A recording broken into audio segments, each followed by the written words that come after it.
So, most of you know, if you've been following my channel, that this channel deals with mental health and trying different medications to deal with depression, anxiety, ADHD, cerebral palsy, etc.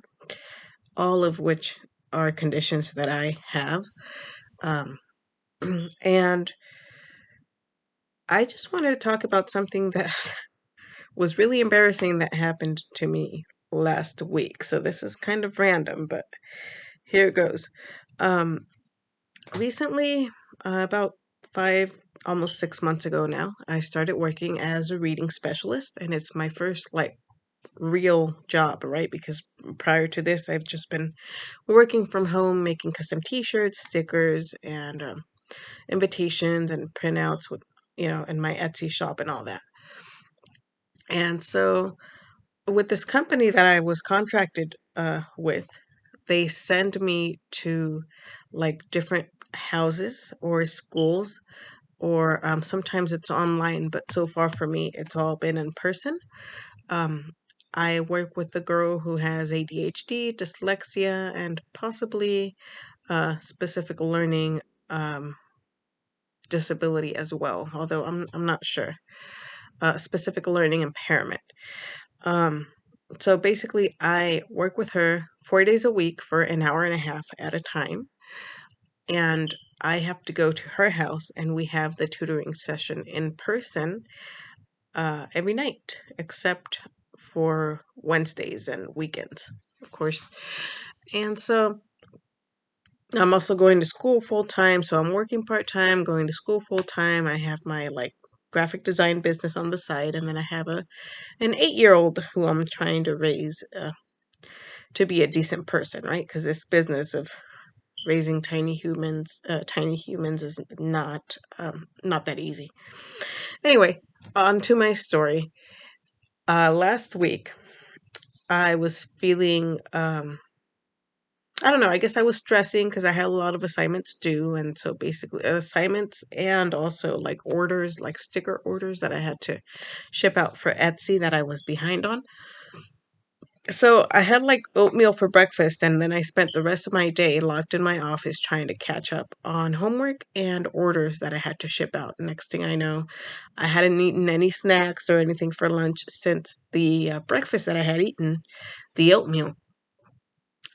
And so, like, I start feeling a little bit lightheaded and my head starts hurting. And then my dad goes, "Oh, there's chicken salad in the kitchen if you want some." And he's like, "But you really should have eaten earlier because I've noticed that you haven't eaten anything since breakfast." And I tend to get, I guess it was one of those hyper focus moments when I tend to hyper focus on something and I just want to do that for like the rest of the day until I'm done. Well, that's how it was that day. And I hyper focus so much on things sometimes that I forget to eat or drink water, or I almost even forget to breathe, if that's even possible. I'm just like, and time just flies because that's how it is with ADHD. So I was feeling a little bit nauseous and I ate like chicken salad. And then I either take Uber or get a ride to work because I don't drive. So my dad was gave me a ride to work that night. So this girl's house is about a half hour away from my house. And as he was driving me over there, as we were on our way over there, I told him, "Oh, I don't feel so well." And he said, "Well, maybe you should stay home if you're not feeling well." And I said, "Well, no, I really don't want to miss work because I need the money. And besides, like, I missed like 2 weeks of work when I got the COVID. And then I came back for a week and then she got the COVID. So that was like another 2 weeks of tutoring that she missed. So I was like, I really just don't want to miss any more days." So I get there and I start tutoring her. And like halfway through the session, um, I start feeling nauseous. And so I'm like praying, like, "God, please just let me get through the session. Like, if I have to throw up, just let me, please, let it be like after the session is over. I don't care if it's like just when I get in the car and I throw up all over the car. I don't care. I just don't want to throw up in like this girl's house because that's embarrassing and not very professional of me and gross, right?" So because I'm working with her, but I have my mask on. So I put my mask down a bit and I take a deep breath, and the nausea kind of settles down a little bit. So I'm like, yes, I'm glad I'm starting to feel a little better. Okay, so we keep going with our session. 10 minutes before the session ends, I just get really, really nauseated. And I just vomit just came out everywhere. I vomited my sweater, my pants, the floor. Luckily, I didn't vomit on any of our materials that I had on the desk, but I just like it was like really bad. And then she has trouble with word finding, and she was like, "Oh my god, oh my god, oh my god, you're throwing, are you throwing up? You're throwing up. I'm gonna I'm gonna call my mom, you know." And so she calls her mom, and she's like, "Mom," because her mom or her dad are typically they leave us to the tutoring session in the dining room, and then they wait for the session to be over. Like they go to their room and wait for the session to be over. And like that's how it is. So she goes, Mom, she's throwing up, she's throwing up. And then the mom's like, what? Like who's throwing up? The dog? Because they have dogs like inside the house and stuff. And she goes, no, the tutor, she's throwing up. And so at this point, like I vomited all over myself. And like my head is like killing me, right? Like I have a killer headache. And the mom comes out. She's like, "Oh my god, are you okay?" She's just like kind of looking at me, and I was like, "Yeah, I'm so sorry." Like I was so embarrassed. And so I mean, the mom was really like understanding. She didn't make a big deal out of it or anything. She gave me some Clorox wipes. I cleaned up my mess as much as I could. She asked if there was anything that she could do to help me. I said, no, I think, I'm just going to pack up my things and leave because the session was about to end in like 5 minutes anyway. And I didn't want to sit there in my own throw up and finish the session. At this point, I just wanted to go home. Um, but yeah, so that's my embarrassing work story.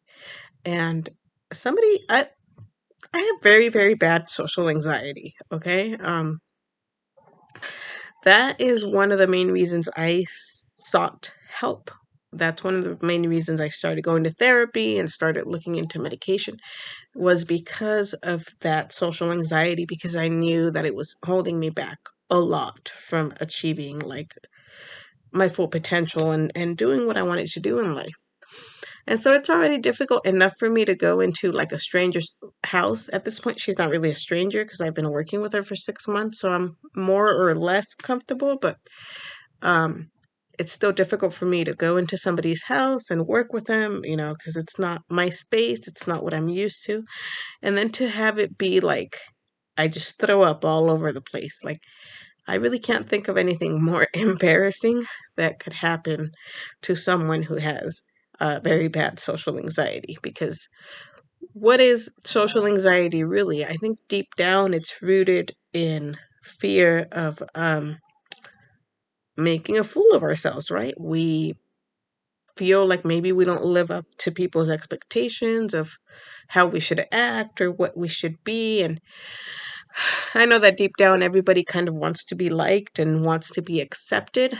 But I think those of us with social anxiety are just a little bit too self aware and too conscious what our um of what our like I guess shortcomings are, or what we perceive to be like our shortcomings and everything that is wrong with us and all of that. I know at least for me, like I'm very conscious of everything, like the way that I walk because of cerebral palsy. My like the fact that like my I don't know if it's my right. I think it's my right eye that it like tends to.